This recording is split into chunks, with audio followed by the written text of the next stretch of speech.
dropped a couple rounds on double taps and one complete miss because I suck.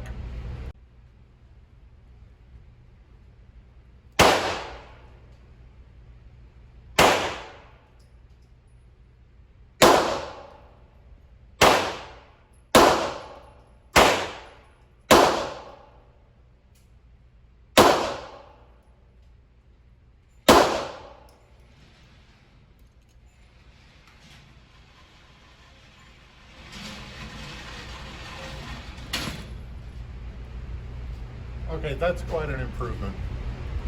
I feel redeemed. Hello and welcome back to Tinker Talks Guns. The second video I ever did on this channel before I'd actually figured out how to do it was on the Ruger SR9. Because in 2007, Ruger introduced a Glock. Of course, it's not actually a Glock. It has features that the Glock doesn't, like ergonomics. It also has features, unlike the Glock, that are completely unnecessary, like a thumb safety, which we'll talk more about that later. And it's an interesting and rather vanilla sort of pistol. And but before we get started, first I'll apologize for the fan noise. It's still summer. Second, I would like to thank my Patreons. Ammunition, reloading components, guns, everything costs money, and your contributions help more than you know. In fact, you bought the tripod I used at the range today and am using now. Thank you very much. If you'd like to join my supporters on Patreon, there is a link in the description below. I'd also like to thank channel supporters. These are not sponsors, they are simply businesses and people who have just been really nice and helpful. And everything from contributions of ammunition to allowing me to shoot their guns and show them to you and talk about them, to the use of their facilities for helping to make videos. So thank you all very much. And especially thank you to Tyson for giving me some laser brass ammo today when it turned out my hand-loaded match loads were a very poor match for the Ruger SR9. And Winchester screwed the pooch on some primers. We may talk about that later too. So, this gun was introduced in 2007, had some teething issues, they sorted them out, and it stayed in production for a number of years before being supplanted by other models. And this particular gun was a range rental gun at Champion Arms, which was the name of the previous ownership at Rain City Shooting Center. And apparently they were experiencing issues because after 14,000 rounds, they sent it in to Ruger, who refinished it absolutely free of charge, refurbished it. Kudos to Ruger. Their customer service is legendary. And after which it came back and ran through another 4,000 to 6,000 rounds as a rental gun. And then the owner of the range decided that people were not renting the gun, so she just wanted to sell it. And I bought it for the princely sum of $200, including two 17-round magazines. Now, initially I experienced some issues with this gun. Mainly, while it functioned perfectly well, it was keyholing. And I tried 5 different kinds of ammunition, and it keyholed with all of them. And I contacted Ruger, and that's when I found out more about the gun's history, because it turns out they know this gun because they refurbished it. Yay, Ruger. And I thought the keyholing was an issue with the gun itself. I thought I'd send it in. They sent me an RMA, and I was going to send it in, but just for giggles, I took 100 rounds of factory jacketed ammo to the range, and after about 25 rounds, it stopped keyholing. Apparently, the hand loads that I shot through initially led it up the barrel, and I didn't stop to check what was going on, and so it just started keyholing and kept keyholing through all the other stuff. And then I'm guessing that the steady diet of jacketed ammo just cleared out the lead. So it started working fine, and it never got sent back to Ruger. However, it did go away because my daughter-in-law kind of fell in love with it. And so it was in her keeping for some time. Now that it's back, I decided it was time to redo the video and revisit the gun, because I know more both about guns of this sort and doing videos. So let's take it to the tabletop and have a quick look. The Ruger SR9 is service-sized-ish, a little over 7.5 inches long, 5.5 inches high, including the adjustable sight. It has a capacity of 17+1, nice all-steel 17-round magazines made by Mechgar, and they do eject quite nicely from the gun using a very functional ambidextrous magazine release, which is really a nice feature. I like it. The gun has an rail under the barrel for mounting lights, lasers, bayonets, whatever. And the sights from the factory are made out of metal, not plastic. The rear sight is adjustable for height. The front sight is drift adjustable. They're a 3-dot sight system, supposedly, but I can never see the rear 2 dots when I'm actually aiming at a target. So I like it better for that, because I'm not a big fan of 3-dot sights. Sight picture's good. Front dot is very visible. And since it acts just like a white dot on black rear sight for my eyes, I like it. There is a weirdly prominent loaded chamber indicator. When there's a round in the chamber, this pokes up quite a lot. Very visible, very tactile. I don't care for it, but it doesn't hurt anything, so I'm just whining. The gun oddly has a 4.1-inch barrel instead of a 4.5 or 5-inch barrel, as would be more typical for a service pistol, and as I said, the full-length grip. The trigger is a very standard, very Glock-like striker-fired system, where it's sort of semi-double action. And it basically, the sear catches the firing pin at half cock, trigger pull cocks it the rest of the way, and then releases it. And then it resets as you would expect. The trigger pull is fine. It's not light, it's not heavy, it's okay. Reset is quite long.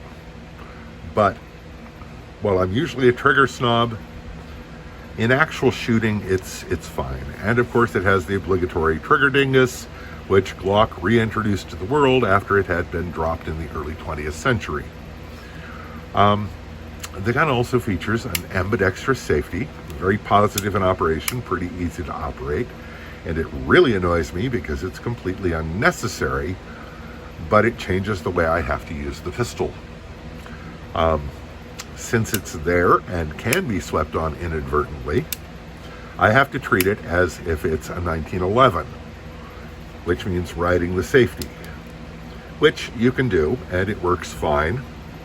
It just irks me because it shouldn't be there to begin with, in my, let's face it, not very humble opinion. If you're going to make me ride the safety, make it bigger, Ruger, please. Now, the original checkered panels on the gun were one of my issues. I found them to be inadequately textured. They're fine, but they're suboptimal. So when I got the gun back, I not only retextured the main portion of the grips to my liking, but I textured up here to help me with that whole you have to ride the safety to be sure the gun will go bang thing. The back strap is neoprene, and it has no mechanical function other than being a back strap. You can simply poke that out with a punch very easily. Pop the back strap out and make the ergonomics of the gun worse by having a rounded back strap. Yes, some people like that. I don't. I also don't like that this is just neoprene, it's not reinforced, and it's flexible, and having it in this configuration actually makes the gun feel less secure in my hand, because my hand can move on this, and it's only got these vertical serrations or horizontal serrations, which are completely unhelpful. So I leave it in its more 1911-ish configuration with the flat back strap. There is supposed to be an insert in here, but it's not strictly speaking necessary, and it wasn't on the gun when I got it, so I don't stress about it. It has no inclination to work loose, so it's all good. Weirdly, there is a magazine disconnect safety, and you would never know it because the gun seems to work without it, but the firing pin cannot strike a primer unless there's a magazine inserted. The gun does have a positive trigger firing pin block internally, so this is a very drop safe gun, and the ergonomics are vastly superior to a Glock in my opinion. It has a very low bore axis, a very high ride. Despite that, even riding the safety, I do not find the slide rubbing on my thumbs.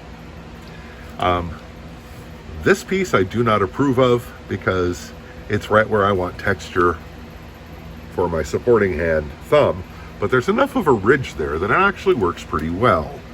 To disassemble the gun, it's sort of a strange combination of modern systems using levers or a pull-down device like a Glock and a 1911. You lock the slide back, and then you can use some random tool to pop out this piece. And if you're used to guns like 1911s with parts you can lose, no big deal. But honestly, I don't care for it.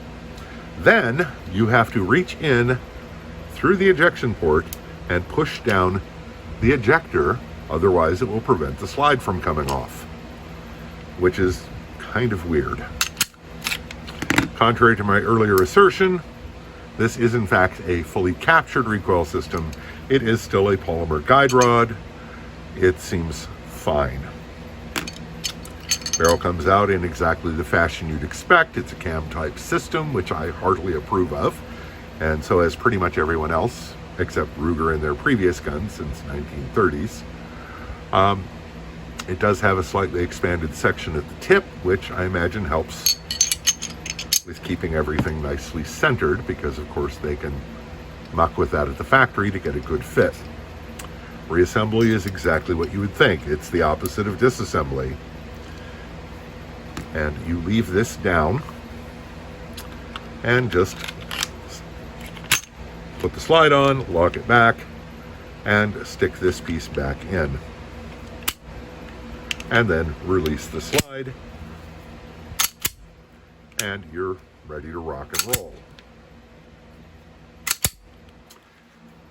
If you're not an idiot and you remember to reach in through the ejection port and pop the ejector back up, or simply insert a magazine, which will push it nicely back into position, because as you've just seen, the gun does not function with that out of position.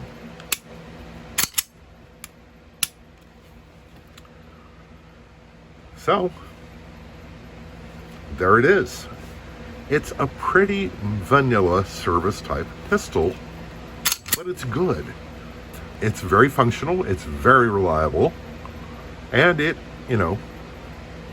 shoots where you aim, which is not always a benefit in my case because sometimes I suck.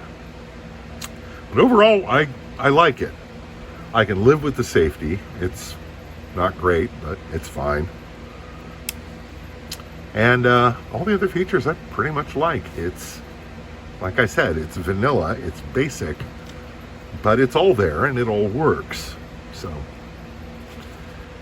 it's a good gun. One thing that Ruger did with the SR9 that I very much like. Yes, the frame is synthetic, but it's glass-filled nylon, which is a great deal more rigid and tougher than the polymer used on many modern pistols, and I hardly approve. It also textures quite nicely with the right point in your wood burner, of which I obviously also approve. My CZP-01 is a fine pistol. It is finely crafted. It has fine attention to detail and an excellent trigger and great ergonomics and other features. The Ruger is also a fine pistol in a slightly different way. It's fine. It doesn't really stand out anywhere. It's like, this is not my favorite kind of trigger, but it's fine.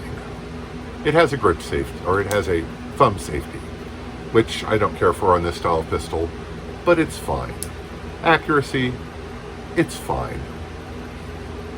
So, it's a fine pistol. And that's all it was really meant to be. I mean, this is just meant to be a good, reliable, durable, nice shooting surface pistol, and it is. I found that when I did my part, despite my issues with the trigger, rapid fire and double taps were well within acceptable parameters. Accuracy is pretty good, and it's certainly durable. I mean, it went 14,000 rounds, which, yes, I know a Glock or SIG P320 or whatever will go 40,000 rounds theoretically without issues. And this was rebuilt at 14,000 rounds, but let's face it, people, who among us is going to shoot more than 14,000 rounds through our typical handgun? Not that many of us are going to shoot 5 or 10,000. So, say it with me, it's fine. Anyway, I quite like it, and I'm sure that my daughter-in-law will abscond with it again at some point, but for now I'm enjoying it. If you enjoyed the video, please click like down below. It really helps the channel. Subscribe if you want to see more content like this, and comment if you want to be of further assistance to the channel. So, I hope this finds you well. Stay safe, take care, and we'll talk to you again real soon.